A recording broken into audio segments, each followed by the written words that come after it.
Bem-vindos ao nosso momento de estudo da Palavra de Deus, bem-vindo ao nosso Dida Aqui Jovem, nossa série de estudos da Palavra de Deus aqui no nosso grupo de Mocidades Unidos pela Fé, aqui da Igreja Pentecostal no Brasil, Liberdade 2, sob a direção do pastor Antônio Lino. Este é o nosso resumo semanal, onde falaremos sobre os principais pontos da aula anterior e acrescentar algumas coisas que são relevantes para o nosso aprendizado da Palavra de Deus. Eu espero que todos vocês aqui do nosso grupo de mocidade possam aproveitar bem e não esqueçam de deixar as suas dúvidas no nosso grupo. Escreve lá o que vocês ainda têm dúvida sobre aquilo que foi falado na aula passada e sobre o que nós iremos falar aqui, que é um complemento da aula passada. Então vamos lá, vamos ao que interessa. Vamos abrir as nossas Bíblias para 1 Timóteo, no capítulo 4, versículo 13 e 16. Vamos reabrir, vamos reler o texto que nós falamos na aula passada. Diz assim: persiste em ler, exortar e ensinar até que eu vá. Não desprezes o dom que há em ti, o qual te foi dado por profecia, com a imposição das mãos do presbítero. Medita estas coisas, ocupa-te nelas, para que o teu aproveitamento seja manifesto a todos. Tem cuidado de ti mesmo e da doutrina. Persevera nestas coisas, porque fazendo isto te salvarás tanto a ti mesmo como aos que te ouvem. O apóstolo Paulo, escrevendo a Timóteo, ele instrui na observação de 3 pontos importantes para o nosso crescimento espiritual. O primeiro é a persistência na leitura da palavra de Deus. O segundo é a exortação, ou seja, o conselho, o aconselhamento. E o terceiro ponto é justamente o ensino. Então, esses 3 elementos são significantes para todo cristão, para o cristão, uma vez que a persistência em ler significa na busca pelo conhecimento acerca de Deus e acerca de Cristo. Significa buscar as respostas necessárias para o ajustamento de nossas vidas, a fim de podermos cumprir a vontade de Deus. Uma vez de posse do conhecimento das Escrituras, note que eu falei conhecimento das Escrituras e não no processo mecânico denunciado pelo próprio Eterno em Isaías capítulo 29, versículo 3, que diz: porque o Senhor disse, pois que este povo se aproxima de mim e com a boca e com os lábios me honra, mas o coração deles se afasta para longe de mim. E o seu temor para comigo consiste só em mandamentos de homens que aprendeu de cor. Ou seja, quando eu falo acerca de conhecimento, eu estou falando de conhecimento de experiência de vida e não de decoreba. O conhecimento consiste no entendimento profundo da verdadeira representação das Escrituras para a nossa vida. Quando nós entendemos isso, a nossa exortação, ou seja, o nosso conselho passa a ter um peso muito grande para nós mesmos e também para aqueles que vão nos ouvir. À medida em que lemos e vamos compreendendo que as Escrituras não nos foi dada para que seja apenas uma obrigatoriedade que se retenha apenas na memória por um processo de repetição, mas como uma fonte de conhecimento que nos levam à necessidade de ajustarmos ao que de fato importa para cada um de nós. E este ajustamento ele acontece à medida em que vamos meditando sobre a vontade de Deus para com cada um de nós. A exortação é para nós, então, a forma mais pura do aconselhamento. Ninguém pode chegar a este nível espiritual sem antes ter o conhecimento das Escrituras e ter passado pelo processo de autoaconselhamento. Antes de exortar alguém, precisamos exortar nós mesmos. Isso significa nos policiar.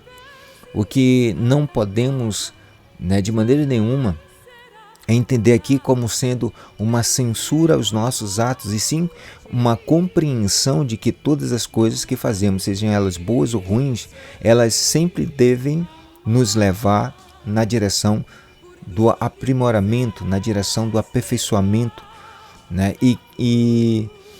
E aquele que consegue se julgar, aquele que julga a si mesmo, com uma consciência voltada para o eterno, voltada para o seu ensinamento, ele não será julgado por ninguém.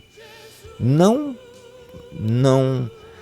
digamos assim, não porque ele seja santo, mas porque ainda que peque, ele sabe que ele possui um advogado, né, junto a Deus. Ele tem o seu advogado que está do seu lado, orientando e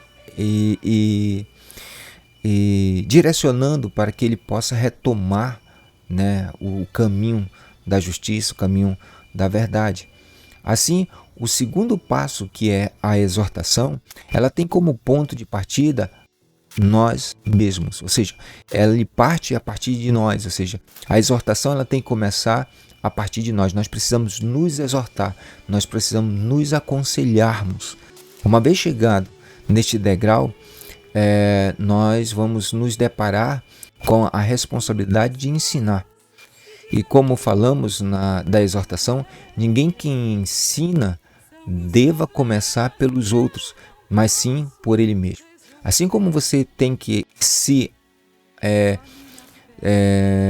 autoaconselhar, uma vez que você compreende as Escrituras, você passa a aconselhar a si mesmo.